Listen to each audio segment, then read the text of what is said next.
Hello dear learners, welcome back to Inculcate vibes.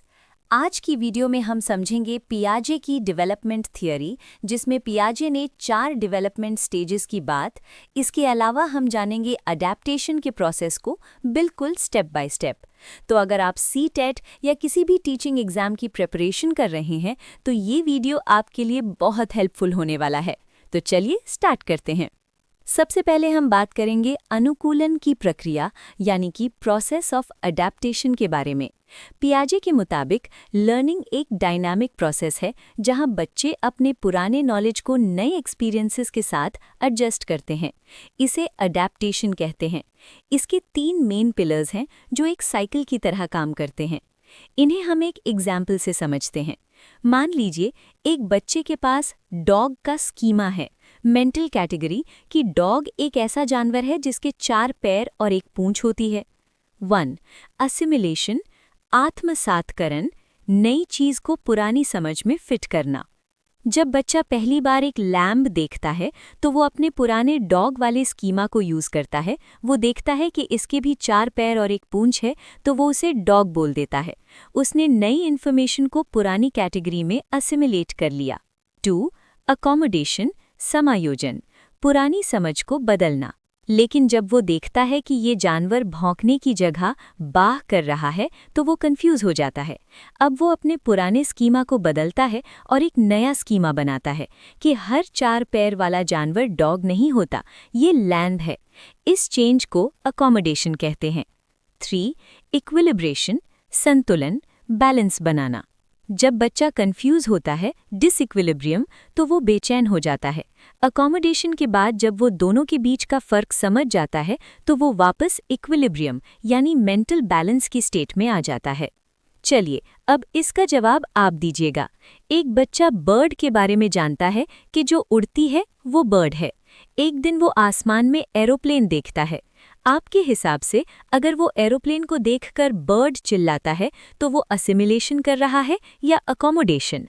अब next हम समझेंगे स्टेजेस ऑफ डेवलपमेंट को। थियरीज ऑफ डेवलपमेंट में पियाजे ने 4 स्टेजेस बताई हैं जो बच्चे की एज के साथ साथ उसकी सोचने की कैपेबिलिटी, कॉग्निटिव एबिलिटी को डिफाइन करती हैं। चलिए इन्हें डिटेल में समझते हैं। 1. सेंसरी मोटर स्टेज, संवेदी पेशीय, 0 to 2 ईयर्स तक की एज। इस स्टेज में बच्चा अपने सेंसेस, देखना, सुनना, छूना और मोटर एक्शंस, हाथ पैर हिलाने के जरिए दुनिया को समझता है। ऑब्जेक्ट परमानेंस, इसका मतलब है ये समझना कि अगर कोई चीज नजर नहीं आ रही तो भी वो एग्जिस्ट करती है। एग्जाम्पल, पीकाबू खेलना। डिफर्ड इमिटेशन, बच्चा किसी एक्शन को देखने के कुछ वक्त बाद उसे कॉपी करने लगता है। नेक्स्ट है नंबर 2, प्री ऑपरेशनल स्टेज, पूर्व संक्रियात्मक, 2 to 7 ईयर्स तक की एज। यहाँ बच्चा सिंबल्स और लैंग्वेज का इस्तेमाल शुरू करता है पर लॉजिक अभी पूरी तरह डेवलप नहीं होता।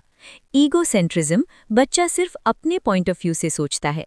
उसे लगता है जो वो देख रहा है वही सब देख रहे हैं। एनिमिज्म, बेजान चीज़ों, टॉयज, डॉल्स को जिंदा समझना और उनसे बातें करना। इररिवर्सिबिलिटी, बच्चे मेंटल स्टेप्स को रिवर्स नहीं कर पाते। जैसे उन्हें पता है 2 + 3 = 5 पर शायद ये न समझ पाएं कि 5 - 3 = 2। 3. कॉन्क्रीट ऑपरेशनल स्टेज, मूर्त संक्रियात्मक, 7 to 11 ईयर्स तक की एज। इस स्टेज में बच्चा लॉजिकल होना शुरू हो जाता है पर सिर्फ कॉन्क्रीट, जो चीज़ें वो देख सकता है उनके लिए। कंजर्वेशन, ये समझना कि अगर ग्लास की शेप बदल जाए तो भी पानी की क्वांटिटी सेम रहती है। क्लासिफिकेशन, ऑब्जेक्ट्स को उनकी सिमिलैरिटीज, कलर, साइज के बेसिस पर ग्रुप करना। 4. फॉर्मल ऑपरेशनल स्टेज, संक्रियात्मक, 11 to 15 ईयर्स की एज।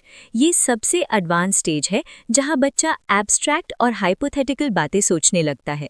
डिडक्टिव रीजनिंग, अगर ऐसा होता तो क्या होता, जैसे सवालों के जवाब ढूंढना। प्रॉब्लम सॉल्विंग, सिस्टमैटिक तरीके से प्रॉब्लम्स को सॉल्व करना। आपके लिए एक सवाल, अगर एक बच्चा ये समझता है कि उसकी टेडी बेयर को चोट लग गई है और वो उसे बैंडेज लगाने की कोशिश करता है तो आपके हिसाब से वो पियाजे की कौन सी स्टेज में है? तो चलिए आज का हमारा टॉपिक यहीं कंप्लीट होता है। आई होप आज का लेक्चर आपके लिए हेल्पफुल रहा होगा। मिलते हैं एक और इन्फॉर्मेटिव वीडियो लेक्चर के साथ। Thanks for watching.